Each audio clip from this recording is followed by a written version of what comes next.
Módulo 3. Sua nova identidade. Capítulo 3. Eu sou salvo. 2 Pedro, capítulo 1, versículo 10 e 11.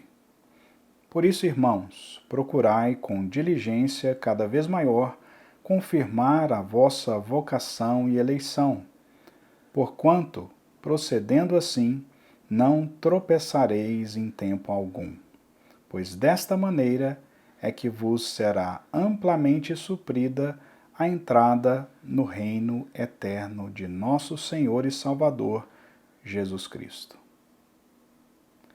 Nós cremos no Deus e Pai de nosso Senhor Jesus Cristo.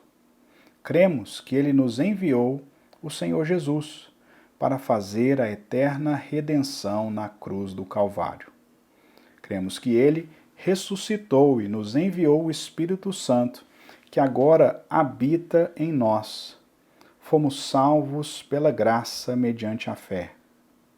Por tudo isso, podemos ter certeza da nossa salvação.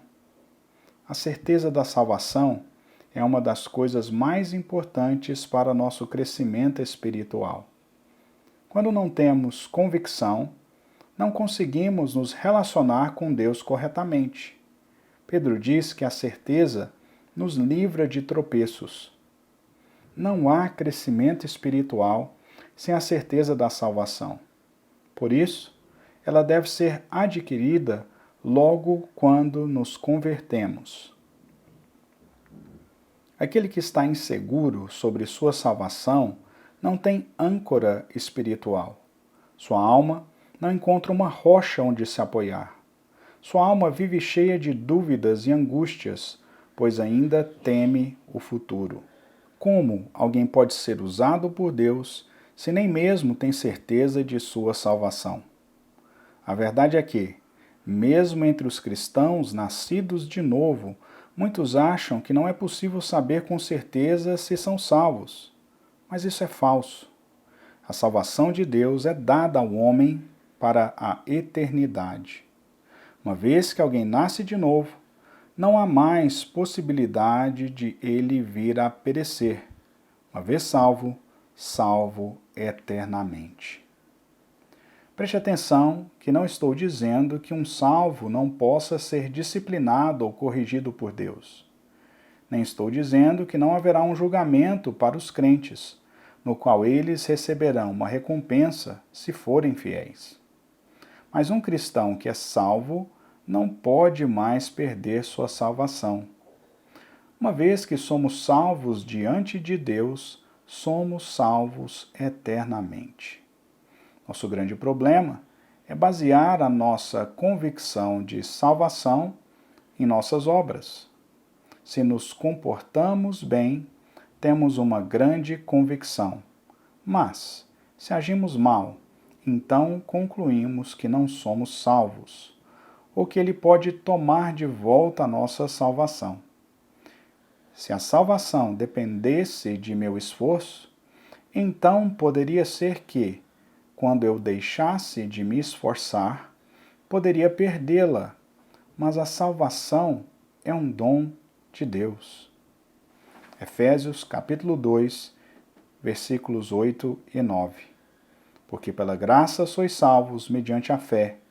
Isso não vem de vós, é dom de Deus, não de obras, para que ninguém se glorie.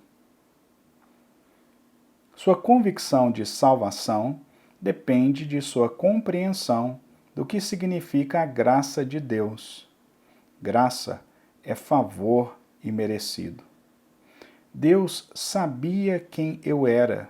Ele sabia de todos os meus pecados, mas mesmo assim resolveu me salvar pela sua infinita graça.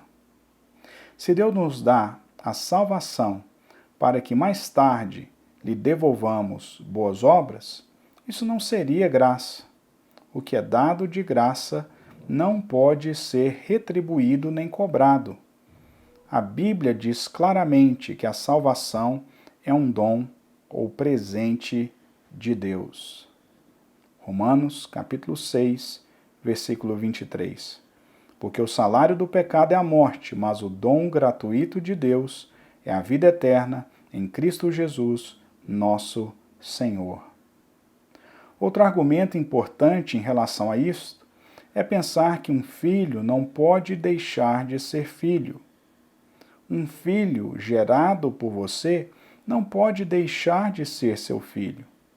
O filho pode até afastar-se, morar longe ou até ter mau comportamento, mas não há como deixar de ser filho.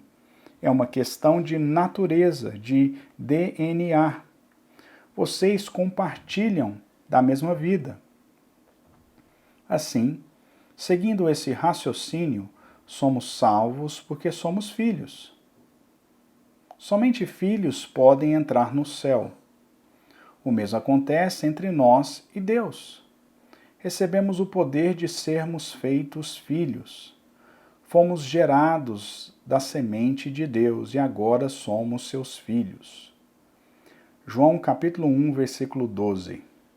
Mas a todos quantos o receberam, deu-lhes o poder de serem feitos filhos de Deus, a saber, aos que creem no seu nome. Outra realidade que enfatiza nossa certeza de salvação é o fato de que o corpo de Cristo não pode ser mutilado. Fomos inseridos nele, fomos amalgamados com o Senhor. Por isso somos membros de um só corpo espiritual. Quando fomos salvos, não fomos apenas livrados da condenação do inferno, e nem fomos apenas regenerados, mas nos tornamos um espírito com o Senhor. Fomos unidos a Ele de uma forma tão íntima que não podemos mais ser separados. 1 Coríntios, capítulo 12, versículo 27. Ora, vós sois corpo de Cristo e individualmente membros desse corpo. Para finalizar, a certeza da nossa salvação, a Bíblia diz que recebemos um selo de propriedade. No momento em que um cristão é salvo, ele recebe o selo do Espírito Santo. O selo significa propriedade.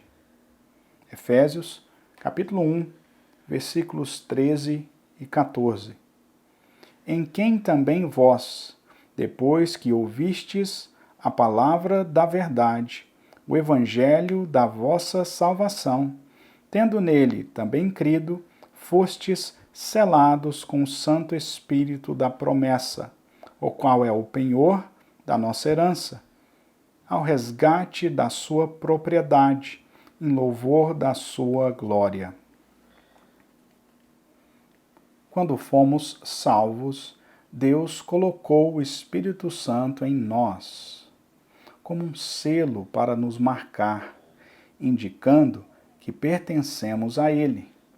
Nós fomos selados com o Espírito Santo.